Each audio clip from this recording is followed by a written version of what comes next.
cerramos hablando de la legislación en el juego y lo recibimos a Juan Manuel López, que es el presidente del bloque de la coalición cívica. ¿Cómo estás? Muy bien, ¿cómo les va? ¿Estás bien? Sí. Venimos de un miércoles picante, tranquilo. No será ni el primero ni el último. No te sorprendió, ¿no? No me A ver, no, yo hablando del recinto, ¿no? Fue un recinto picante, no es ni el primero ni el último, tuvo por ahí un poco más de show que otras veces. Sí, la calle me preocupa, Claro. mucho más que, ahí sí, es para ponerse más serio, que también probablemente no sea la primera vez y desgraciadamente puede haber otros episodios, pero ahí hay que tomarlo con seriedad porque bueno, probablemente le cueste la vida a una persona, en fin, es un tema delicado. Sí, nosotros decíamos, arrancamos el programa analizando el conflicto de afuera, porque adentro también hubo y ahora lo vamos a hablar, pero una de las hipótesis o lo que nos preocupaba era esta postura del gobierno de, bueno, si el miércoles que viene vuelve a pasar, ¿vos qué haces? Y bueno, y el otro, y si es una escalada que no termina, y ahora, bueno, está Pablo Grillo en una situación muy delicada, pero el miércoles que viene puede ser otra persona y ya podemos estar lamentando una muerte. Uh-huh. Sí, y aparte me parece insostenible en el tiempo este tipo de operativos. Lo que no significa que los que vienen a pudrir una marcha o a pudrir una sesión del Congreso no tengan que ser disuadidos y eventualmente reprimidos. Pero me parece que el operativo estaba diseñado de una manera que era mucho más complejo hacerlo. Cuando el Congreso sesiona, vos lo tenés que vallar si hay una marcha que viene con esa intención y con ese volumen y con ese aparato y con esos personajes que la quieren pudrir. Lamentablemente es así, pasa en muchas partes del mundo. Por cómo estuvo diseñado todo, o sea, no es una locura pensar que estaba pensado justamente desde el gobierno para llevar a una confrontación, si se quiere. Sí, porque me parece que el gobierno en el caos crece. Hay una especie de... Sí, dale, gracias. Hay una especie de relato de desestabilización que puede tener visos de verosimilitud. No digo que no haya algo de desestabilización en lo que ocurrió. En eso le puedo dar la derecha un poco al gobierno. Pero y el gobierno se fortalece en ese escenario. Antes debatíamos eso, sí. Con lo del miércoles el gobierno salió perdiendo o ganando, para simplificarlo.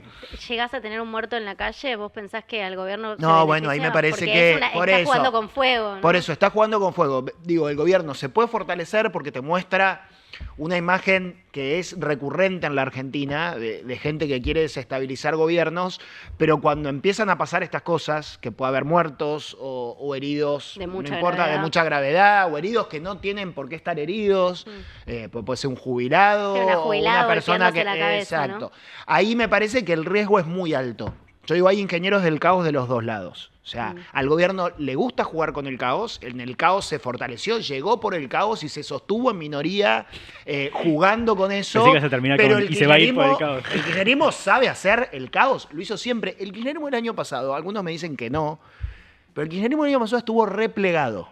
Estuvo con un repliegue táctico de un año para ver si podía negociar con el gobierno. En el Congreso obviamente votaban todo en contra y hablaban mucho, entre comillas, no lo que hablaban en otras épocas. Yo en el gobierno de Macri siempre los vi mucho más agresivos al kirchnerismo.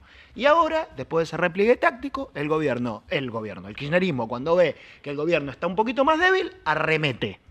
Entonces, el kirchnerismo sabe jugar al caos igual o mejor que Milei. Y ahí es peligroso. A mí eso sí me preocupa, porque yo no quiero volver atrás. No quiero, bajo ningún punto de vista.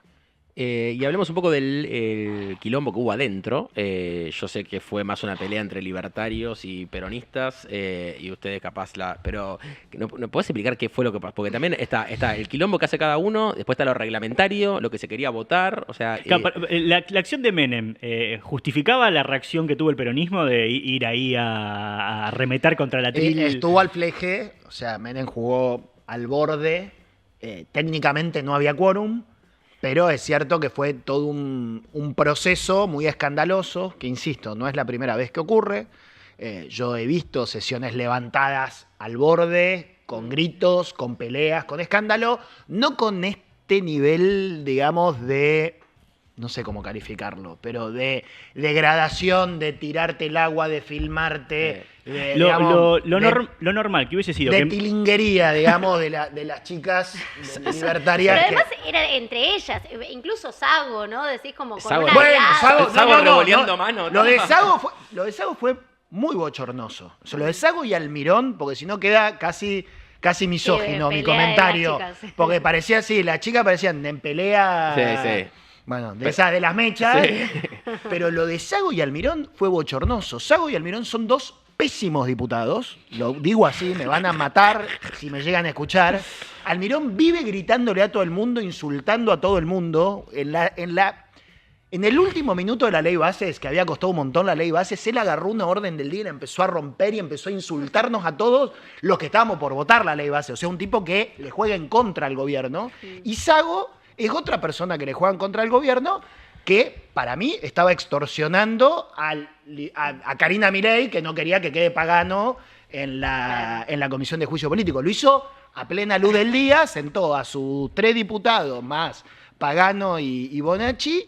Y, o sea, si yo soy oficialista y Sos el tengo un enemigo, diputado claro. como Sago, lo mato, ¿me entendés? Claro. No.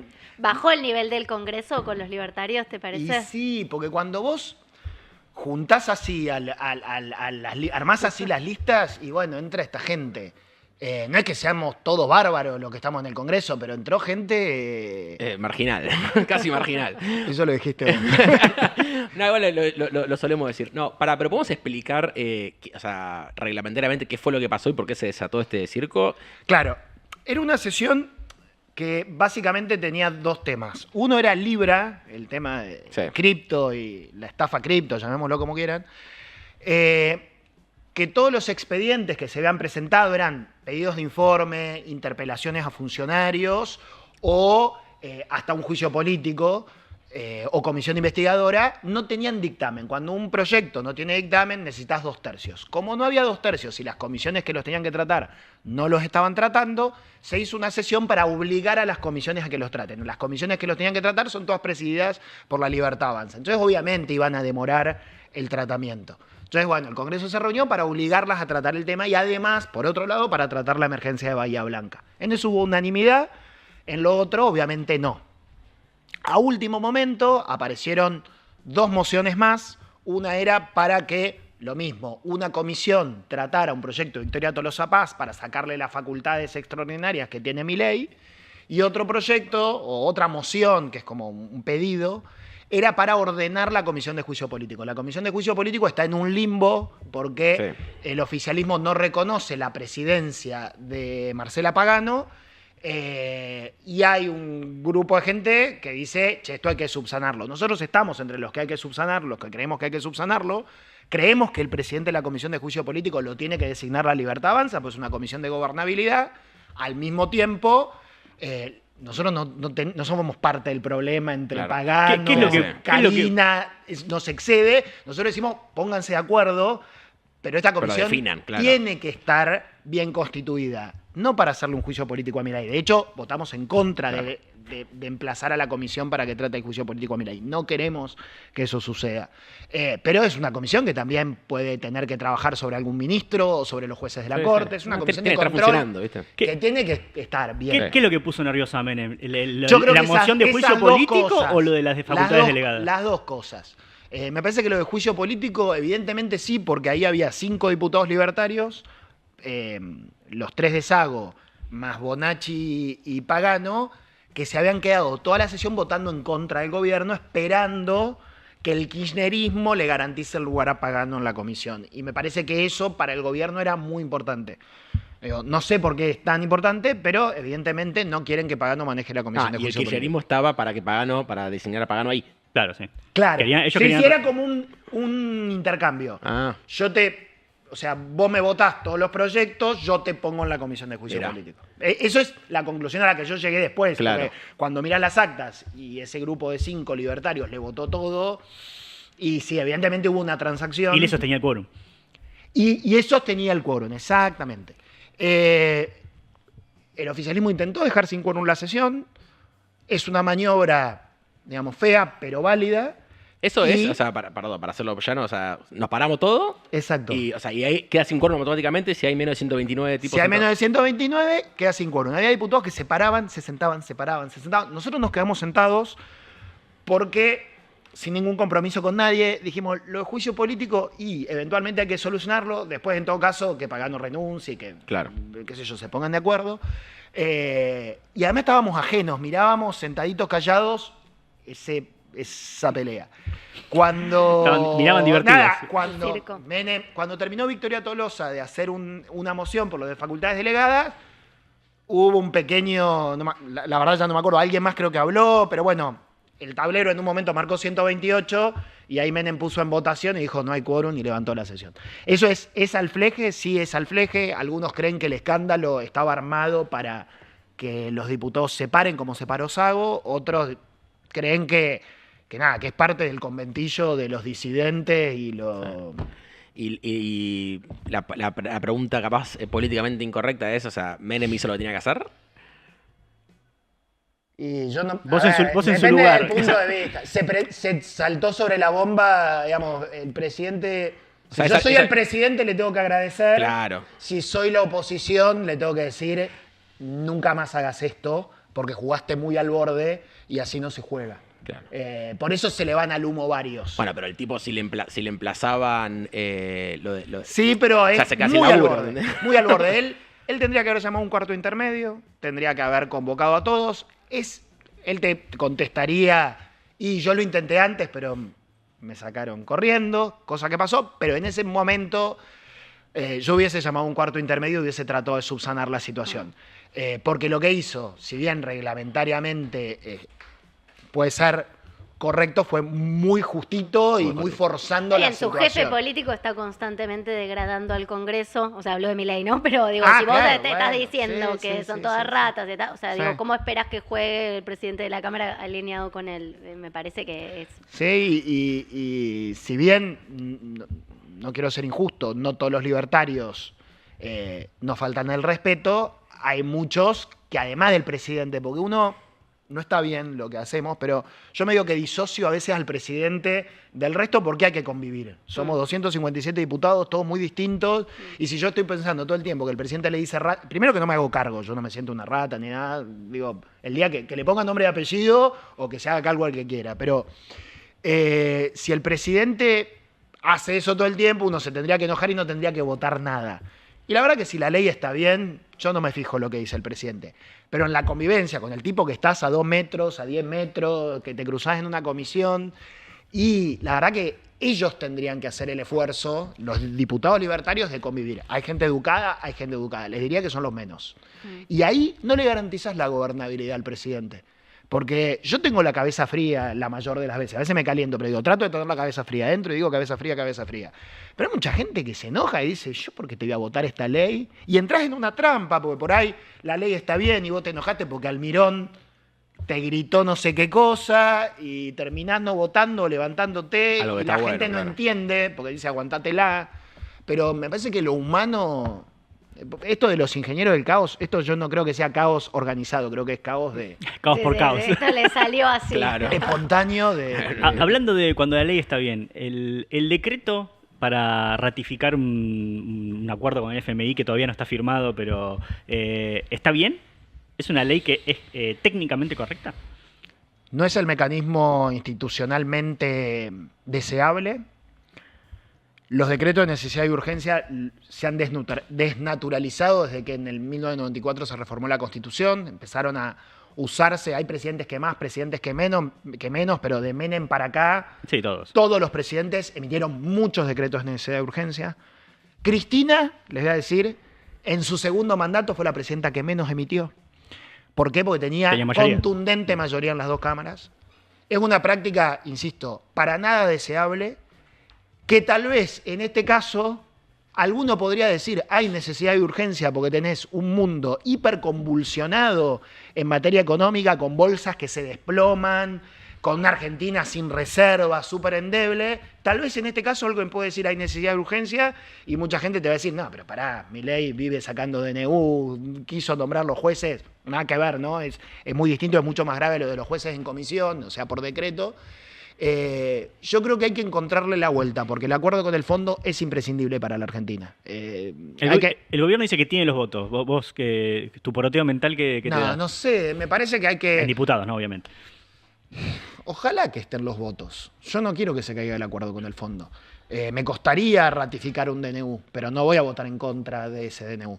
Si implica que se caiga un acuerdo con el fondo y que mañana haya volatilidad en los mercados y que el dólar pegue un salto y que suba la inflación. Yo quiero que el programa de estabilización de este gobierno, que no sé si es el mejor, pero mal que mal está funcionando, sea exitoso, porque yo vivo acá, mi familia y mis amigos viven acá y la inflación fue muy dolorosa para todos.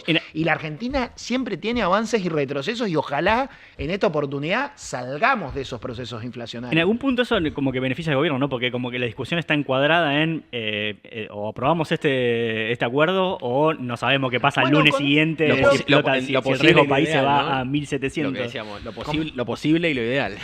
Lo posible y lo ideal, y con Alberto Fernández fue medio parecido. Fue por ley, pero nosotros hicimos como Congreso una autorización genérica. Claro, era un paquete cerrado, no se abría el muy acuerdo. Parecida a esta. Les diría que acá, la diferencia que es un DNU, ¿no? El nivel de especificación de la parte del artículo es un poco mejor que el de Alberto Fernández.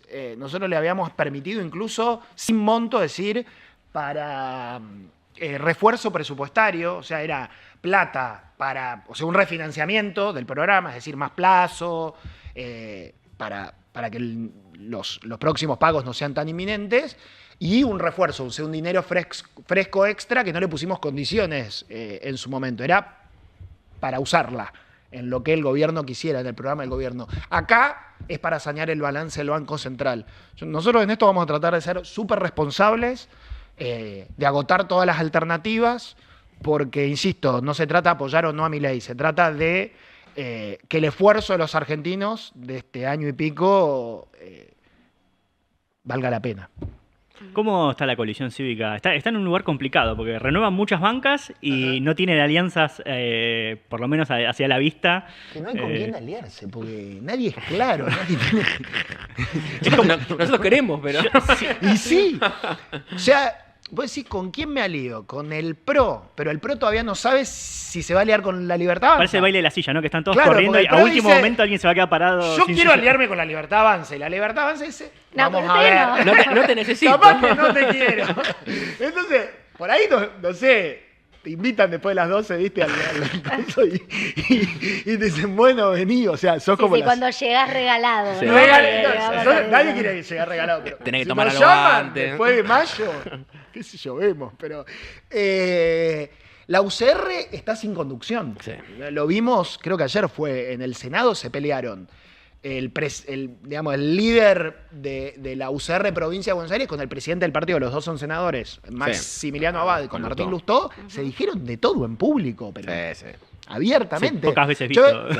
La UCR está sin conducción. En muchas provincias quieren hacer alianzas con la Libertad Avanza. Chaco ya hizo. En Chaco ya hizo, exactamente. Esdero, el gobernador Esdero ya hizo. Y nosotros no vamos a hacer una alianza con el kirchnerismo, nunca, porque nunca estuvimos ahí, no compartimos eso. Hay algunos UCR que pareciera que sí podrían hacer. Entonces, estamos en este centro, que es un centro que no extorsiona, es un centro que si tiene que apoyar, apoya, y si tiene que ser durísimo, es durísimo, y si te tiene que denunciar penalmente a Karina Milei, lo hace. Es un lugar complejo, pero bueno, si tenemos que ir como coalición cívica para tener claridad, y lo vamos a hacer. Y si sacamos votos, y si no sacamos votos, no sacamos votos, ¿no? Viste que el peronismo están constantemente, al menos algunos sectores, hasta Kicillof, te digo, hablando de, bueno, viene como una especie de cordón sanitario tardío contra Milei, pero vamos todos juntos, no sé. O sea, ustedes ni locos siguen en esa postura, pero ¿les crees como esa apertura? Juan Grabois también lo dice, y me llama la atención. Primero, la elección es legislativa. O sea, acá cada uno por sistema DONT, es decir, por un sistema de proporcionalidad, va a ganar o no una banca. O sea, no hay que hacer un frente para ganarle a fulano para que no llegue a la gobernación o a la presidencia. Eso ya se eligió en el 23. Si fuera así también, tiene que valer mucho la pena, porque la Argentina tiene balotaje. Entonces, la Argentina eligió a Milei para que no gane Sergio Massa. Y si Patricia era la que llegaba en lugar de Milei, iba a elegir a Patricia para que no gane Sergio Massa. Y sí, creo que si era Larreta, lo mismo. Entonces, ojo, que no siempre es necesaria una alianza enorme. Tiene que hacer una alianza que dé volumen, pero que sea consistente, porque después tenés que ir a gobernar. Así que, para mí, ese gran frente antifascista, entre comillas, no, me parece que nos buscan o nos llaman para hacer el mascarón de prueba de un kirchnerismo que está absolutamente desgastado, que está absolutamente deslegitimado y que quiere oxigenarse. A nosotros no nos van a usar porque no compartimos su ideología, ni sus prácticas, ni... Y con nada. todos estos dirigentes del centro, si se quiere, tipo Monzó, Larreta, Schiaretti...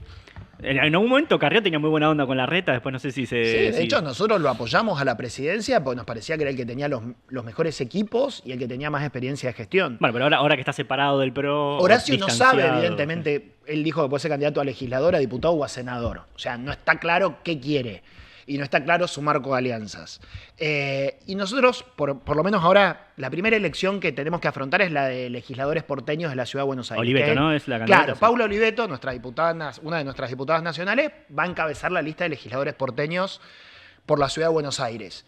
Y lo va a hacer como coalición cívica porque me parece que nosotros también tenemos que mostrar nitidez. O sea, nosotros no nos vamos a meter en la interna del PRO entre Jorge Macri y Horacio Rodríguez Larreta. Tenemos una agenda de transparencia que creo que vale la pena, sobre todo con Paula, que es una persona que ha luchado contra la corrupción siempre. Vale la pena que la Ciudad de Buenos Aires vote a una mujer con experiencia, con valor, con seriedad, que conoce la ciudad, y no meternos en las internas de otros partidos, sobre todo porque los libertarios no se van a aliar con el PRO tiene decisiones, Larreta es una decisión. Bueno, en algún del PRO. punto los beneficia que esté todo tan atomizado, ¿no? Porque No lo ahí sé. pueden pescar No algo. lo sabemos. Porque si fuera el PRO y la Libertad Avanza y, digamos, el peronismo con Lustó, como en un momento se barajaba, ahí capaz que sí quedan sanguchitos de... Puede ser. Sí, también el centro está muy dividido, ¿no? Sí, puede Las haber mucha opciones oferta en el de- centro, no sabemos.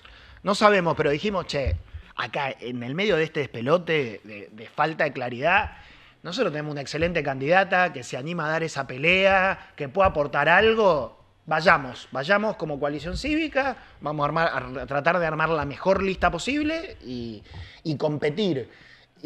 Porque justamente es una elección legislativa donde la gente valora algunos temas que nosotros los tenemos en agenda y no es necesario apurarse a hacer alianza. El sistema político se está reconfigurando. Acá es como que hubo un 2001, pero sin estallido.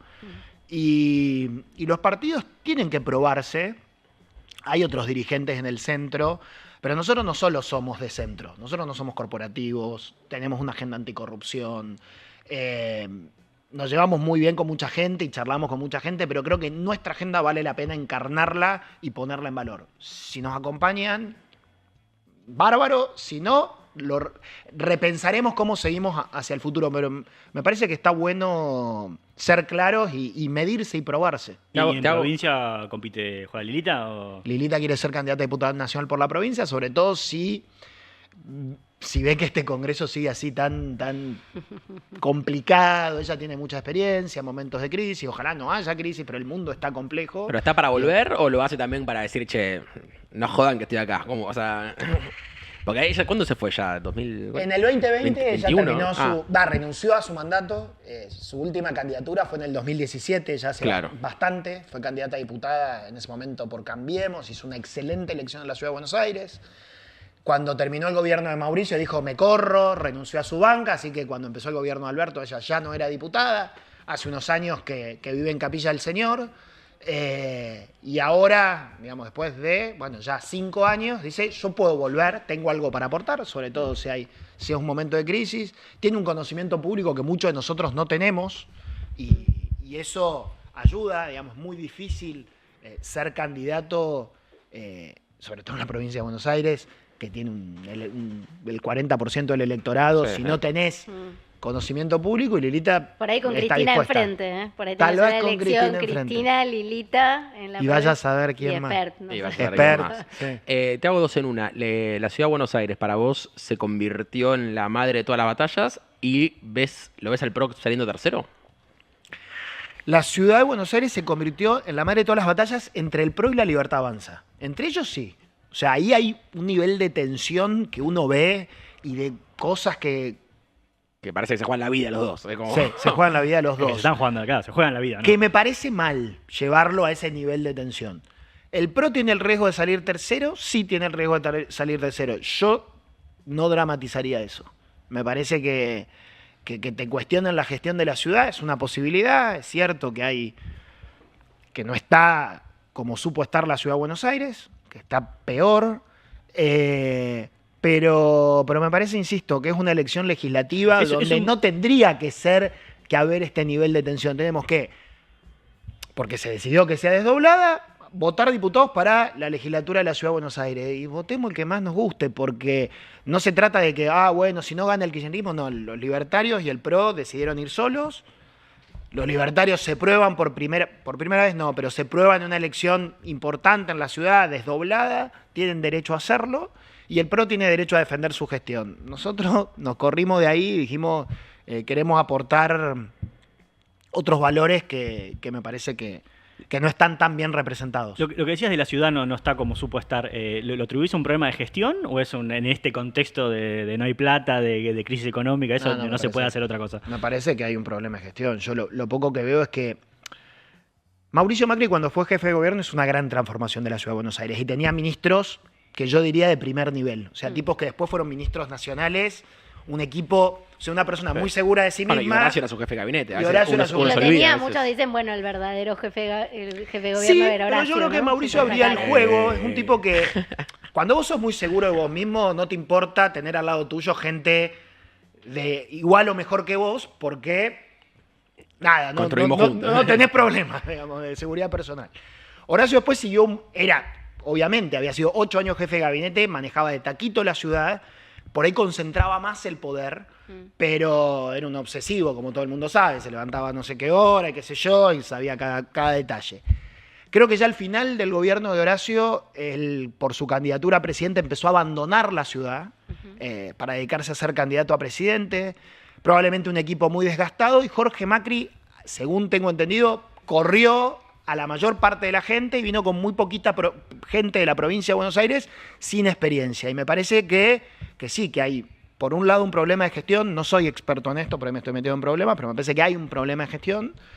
Y después sí, hay un contexto social pero cuando uno habla de que la ve más sucia, o bueno, con menos obras, sí, no hay plata para todos, pero sí, me parece que no hay un nivel de gabinete como el que uno veía antes. Nos contás, la semana pasada, o entre esta y la pasada, la coalición cívica hizo una denuncia contra Carina y un pedido de informes, o pedido de acceso a la información pública por lo del avión de Arrieta. Sí. ¿Lo de Carina qué es? Porque, bueno, todos sabemos que... La denuncia de Carina, no la conozco en detalle, la hizo Maxi Ferraro y Mónica Frade, por estas, si mal no recuerdo, por todos estos entredichos sobre... compraventas de candidatura en el pasado o pago de entrevistas del presidente cuando era diputado o incluso ahora que está la sospecha del caso Libra para investigar si hay, digamos, fondos o una administración de la agenda del presidente a cambio de dinero. Creo que tiene que ver con eso. Y después del caso del avión, porque, bueno, Carlos Pañi anunció esta situación supuestamente anómala de una persona que viene en un vuelo privado con una cantidad de valijas bastante inusual y que aparentemente no la controlaron, que después el vuelo siguió en tránsito y cuando te enterás que esa mujer está vinculada a un personaje de la inteligencia que ayer lo repasaba, en su momento una empresa, ya me va a salir el nombre, no me acuerdo cuánto, Consulting, había escuchado, por ejemplo, a Lilita. Nosotros hicimos una denuncia en 2015 porque esta empresa de inteligencia había hecho escuchas ilegales, quedó en la nada. Pero bueno, esta persona es Caturice, que vive en Miami, que es muy cercano a Arrieta, la persona que vino en el avión. Hay un montón de vinculaciones y cosas extrañas, medio pesadas. Bueno, queremos saber bien qué pasó, así que ese fue el pedido de informes. Tal vez hay que investigarlo penalmente. Yo espero que algún fiscal investigue esto. porque la Argentina tiene que sanear sus organismos de inteligencia. Hay mucha confusión con eso. Yo no digo que sean peores que lo que vienen siendo, pero siempre fueron muy malos. Y este gobierno no intenta mejorarlos. Ellos dirán que sí, que cambiaron algunas estructuras, pero yo tengo mis serias sospechas. ¿Y el pedido de informes ese lo tienen que responder? O sea, Es un acceso a la información, hay un plazo bastante generoso en la ley de acceso a la información de 30 días, prorrogables, veremos si lo responden. Si no, también lo presentamos en el Congreso, que habría que votarlo.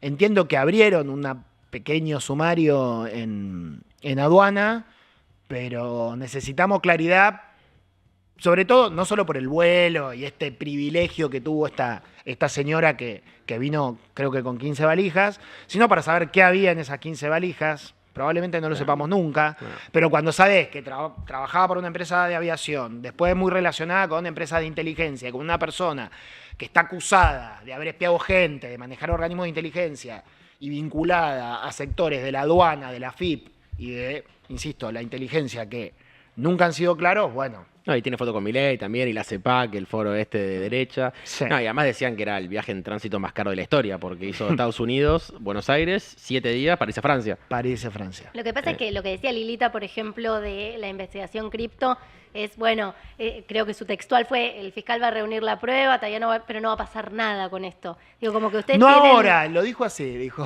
mira, porque dijo, Tayano va a reunir la prueba, Servini no va a hacer nada, por ahora. Y es medio la historia de Comodoro Pi esa. Y aclaró también, yo también la valoro a la doctora Servini porque en muchos casos ha actuado muy bien.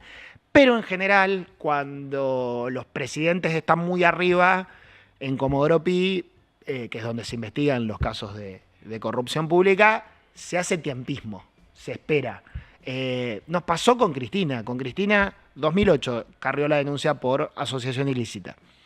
Era el fiscal Policita, el juez Ercolini.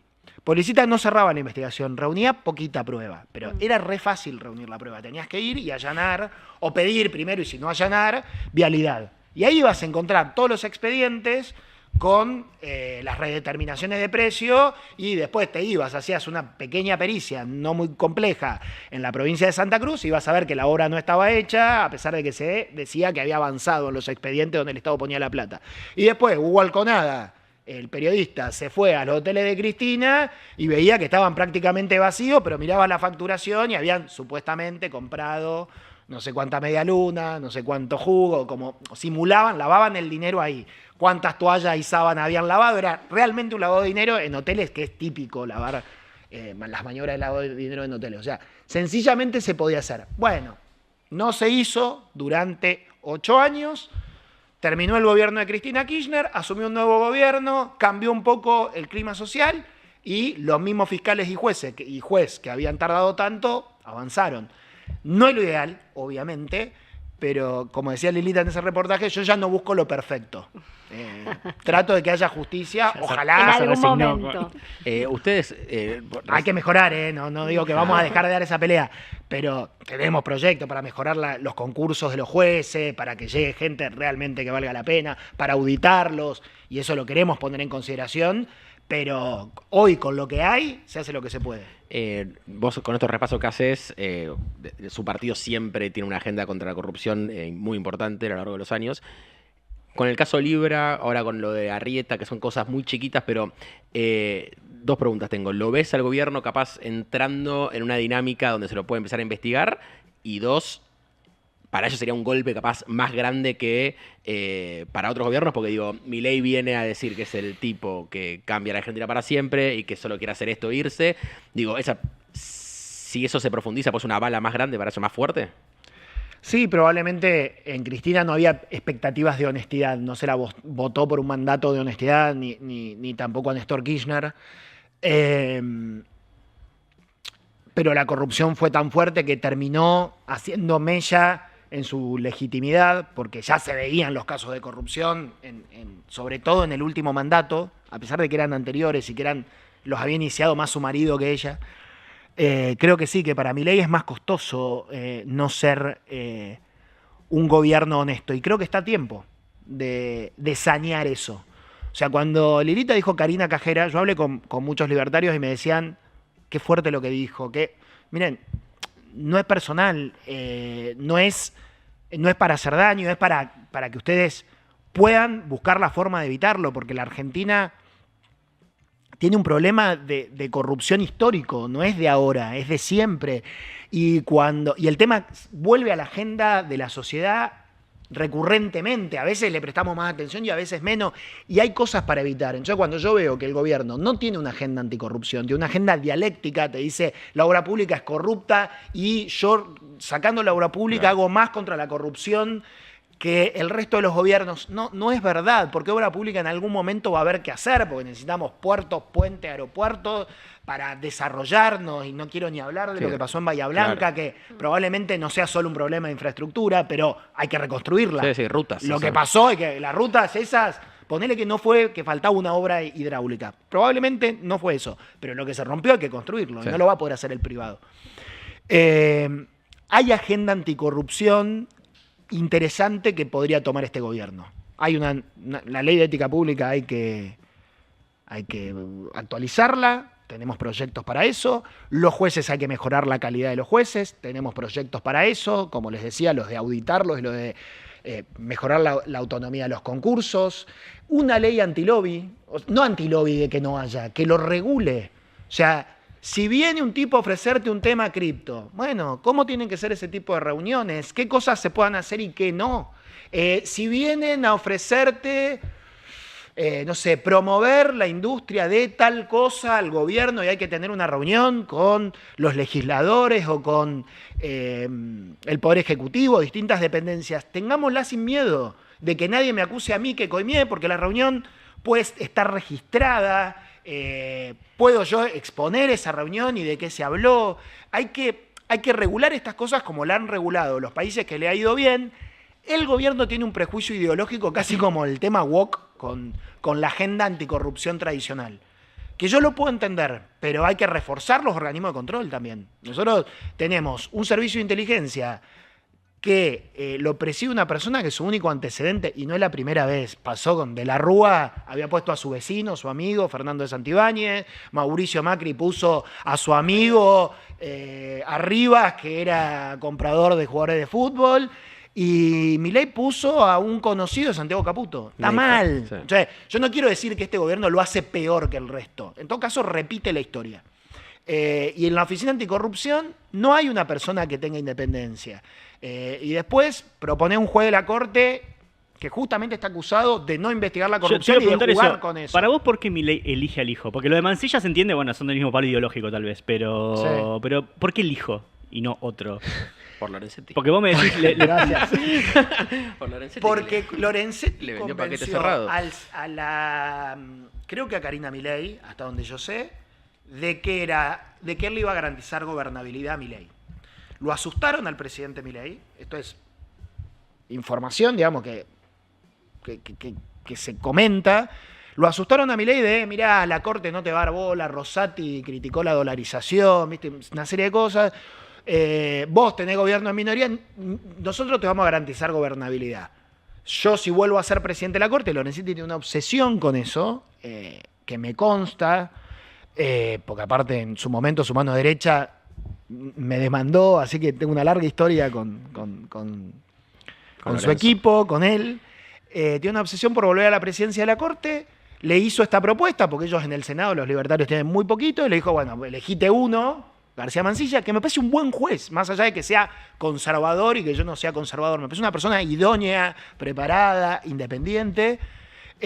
Vos elegiste uno, que ese uno en lo posible me apoye después, y yo te elijo otro, te pongo al hijo que es el más vivo, es el que se va a juntar los votos solo, y lo estafaron. Y yo creo que lo estafaron al hijo también, porque hoy el hijo está más desprestigiado que antes, es más conocido que antes, y no va a ser juez de la Corte. ¿Por qué? O retiran los pliegos en estos días, o el jueves que viene el Senado le rechaza el pliego, y no pudo jurar. Entonces, el hijo, o sea, el gobierno estuvo un año con un mal candidato, donde todos nosotros le explicábamos lo mal candidato que es, y Milei nunca pudo explicar esto que yo estoy explicando, porque esto no lo puede decir. Milei no puede decir, mirá, lo hice porque Lorenzetti me prometió gobernabilidad. Y se desgastó el presidente, nos dimos cuenta ahí también que por gobernabilidad está dispuesto a pactar con los corruptos, como el doctor Lijo y el doctor Lorenzetti, y creo que ese desgaste también lo sufrió hasta el propio Lijo, que yo creo que hoy debe estar arrepentido y enojado con el gobierno y con los que lo propusieron. Porque siempre, a mí mucha gente me decía, no seas boludo, no te metas, va a ser, los votos están, no te pelees con esta gente. Yo tenía esperanza de que no estén y expusimos el tema todo lo que pudimos. El tema fue creciendo y hubo gente que se tuvo que ir definiendo. Mauricio Macri tardó un tiempo, pero se definió. Hubo mucha gente que se empezó a definir y hoy sabe mucha más gente quién es Ariel Lijo que antes. Yo creo que le salió mal a todos. Le salió muy mal y además es muy loco cuando, o sea, acá en Argentina todo es grieta, todo se discute. Pusieron al Hijo y lo putearon desde Villarruel, Macri, Cristina, o sea, todo el mundo, y yo creo que le vendieron esta ilusión de que el peronismo le consiga los votos. No. Marcos Peña decía algo cuando era gobierno, decía, nadie maneja nada. Nadie maneja nada significa, todos creemos que atrás de las cosas hay una gran conspiración y que hay gente súper poderosa que ordena todo. Y muchas veces es todo lo contrario. O sea, hay gente que trata de coordinar, de organizar las cosas, pero muchas veces es todo lo contrario. En este momento, para estos temas, nadie maneja nada. Porque todo el mundo tiene un pedacito del poder. Vos lo decías muy bien, un montón de gente se agrupó en contra muy distinta. Entidades muy distintas. Claro. La Cámara Argentina de Comercio Norteamericano, AmCham, Sí. que es, digamos, el capitalismo más en su máximo esplendor, digamos, los que buscan venderle a Estados Unidos y que Estados Unidos le venda a la Argentina. ¿Te puedo hacer una pregunta sobre eso? Porque Sí. a mí ese comunicado yo me lo acuerdo y me sorprendió mucho. Sí. Ahora, mi pregunta de ingenuo es, la AmCham misma dice, che, Lijo... No, que tiene una causa con Lijo. O hay alguien No. atrás que dice, che, que tiene intereses con el norte, que dice, che, hay que ayúdame a No sé voltear si a en este pibe. Estados Unidos hay preocupación. Hay gente que ha demostrado preocupación. El año pasado me tocó, vinieron unos legisladores norteamericanos, tuvimos una pequeña reunión, yo estoy en el grupo Amistad con Estados Unidos, y yo metí el tema a propósito, o sea, porque estábamos hablando de los lugares en la corte, de las mujeres en el poder, ¿no? Yo digo, en la Argentina la verdad que esa discusión está súper saldada, tenemos vicepresidentas, tuvimos presidenta, tenemos diputadas, senadoras, ahora no hay gobernadoras, pero hubo, creo que las mujeres con dificultades, no digo que no, pero tienen un lugar en la política. En este momento no tenemos juezas de la corte y además propusieron un pésimo juez. Y tengo este comunicado que se cae... Y si me querés firmar este comunicado que ya redacté. Una legisladora que después nos fuimos a conocer el recinto, que yo que estaba perfectamente al tanto del tema. Pero digo, más allá de esto, que es una anécdota, no sé en Estados Unidos cuánta atención le prestan al tema. Sé que hay ONGs que se han preocupado, hay columnistas de diarios importantes como el Washington Post que han escrito sobre Ariel Lijo. Yo creo que en el caso de AmCham les preocupa la seguridad jurídica. Claro. O sea, cuando vos haces negocios en un país que no tiene una seguridad jurídica consolidada y la Corte, mal que mal, siempre ha sido uno de los pocos garantes de la seguridad jurídica de las inversiones, te preocupás porque de esos pocos lugares que quedan más o menos ordenados no se pudran, perdón que sea tan explícito. Pero después, el CELS. El CELS es una organización histórica de pelea por los derechos humanos que dirigió Horacio Berbisky. También está en contra del Claro, Hijo. sí. El colegio de abogados. El colegio de abogados de la calle Montevideo, que son los señores más paquetes y conservadores Sí, de la es República unánime, Argentina, la- también están en contra del Hijo, que defienden también a empresarios importantes, que son conservadores, si querés, no todos, y hoy ya se ha modernizado mucho, y lo digo con todo el respeto del mundo, pero organizaciones muy distintas, Sí, sí. súper Pero distintas. vos antes decías, ponerle que García Mancilla tiene un perfil más interesante o digo más respetado. Ahora, que los tipos hayan aceptado y que García Mancilla haya dicho yo por decreto no y después acepte eso, ¿no lo mancha también? Sí, ¿O lo tú ves- mancha. Él en su exposición no lo dice no dijo yo no voy a asumir por decreto, pero critica los nombramientos en comisión. Y el video que se ve más es como la parte más contundente. Él hace una salvedad al principio. Creo que lo mancha igual. Creo que son inconstitucionales los nombramientos de jueces en comisión desde la reforma del 94. Eso, Lilita, se presentó en la causa judicial que hay para que estos nombramientos se declaren inconstitucionales, que en algún momento va a avanzar esa causa. Hay algunos que interpretan que no. Estuvimos estudiando estos días y hay muchos constitucionalistas que interpretan que no, pero que es solo para casos de mucha emergencia y que no se puede hacer lo que hizo Milei, que es dejar una ventana abierta de sesiones, digamos, de receso parlamentario, que dejó una ventana de una semana y 3 días antes de que empiecen las sesiones nombrarlos. Nosotros creemos que en cualquier caso es inconstitucional, porque en 1994 se creó el Consejo de la Magistratura para los jueces inferiores y se pusieron muchos requisitos para nombrar jueces inferiores, concurso, bueno, a través del Consejo y demás. Y para los jueces de la Corte se dijo 2/3 del Senado. Y quedó este artículo que nosotros interpretamos que sirve para otras cosas. Ascensos militares, que requieren acuerdo del Senado, nombramientos de embajadores que requieren acuerdo del Senado, directores y presidente del Banco Central que requieren acuerdo del Senado. Pero estaba pensado para cuando se venía a Buenos Aires en carreta en el siglo XIX y el receso parlamentario duraba 6 meses, o 5 meses. Entonces, sí, por ahí tenías un general que se te moría en una batalla, tenías que reemplazarlo y el presidente, si eso ocurría en el mes de noviembre, que era receso parlamentario, lo hacía por decreto. Y después el Senado, cuando se reincorporaba, veía si lo ratificaba o no. Entonces está mal lo que se hizo. Y yo te cierro con esto. Viste que hay una discusión con García Mansilla y el hijo que se pueden quedar todo el año. O sea, García Mansilla, porque el hijo no asumió. El hijo no asumió, no va a asumir. Claro. Porque le creyeron a Lorenzo. ¿Vos de qué lado estás en esa de...? O sea, si voltean No, el si pliego le el jueves que rechazan viene- el pliego, lamentablemente para el doctor García Mansilla, y porque creo que hubiese sido un buen juez de la Corte si hubiese sido designado conforme a derecho, se tiene que ir porque se desnaturalizó el nombramiento por decreto. Vos nombrabas por decreto y después te durante bancaban. el receso y mientras tanto buscabas el mecanismo, digamos, ordinario, usual de ratificación por parte del Senado. Acá, como el Senado no te ratificó, vos nombraste por decreto. Si el Senado no te ratificaba en los nombramientos que antes se hacían, bueno, se caía ese nombramiento en comisión. Acá están intentando retirar los pliegos. Yo creo que es corta esa jugada, porque creo que ahí el Poder Judicial va a reaccionar y va a declarar caído el nombramiento de García Mansilla. Y se tiene que ir, o sea, no se puede atrincherar, digo, ¿cómo funciona No, eso? y no creo que él se atrinche. Claro. Me parece No que está no. para ese- Aparte, No. sus fallos pasarían a estar debatidos, cuestionados. Exacto, digo, no tiene creo que ni sentido. siquiera él se atrinchere. Me parece que es una cosa esta de no quiero, más del gobierno, de no quiero perder una batalla. Yo creo, al contrario, que oxigenaría al gobierno Claro. que Aceptar la se derrota. acabe la discusión Claro. de los jueces, que se acabe. Oxigenaría, sacaría al Congreso de una tensión, podríamos hablar del otras acuerdo con cosas. el fondo, de otras cosas y ayudar en otras cosas. Me parece que hay que correrse esa discusión. La Corte puede funcionar con 3 miembros y con jueces. Si no quieren volverla a dar durante el año, no la den, esperen la elección y pueden pensar. Yo lo que haría si fuese presidente es nombrar 2 tipos ejemplares. Claro. Ejemplares. Néstor Kirchner primero nombró lo que le gustó y después al final nombró a Carmen Argibay.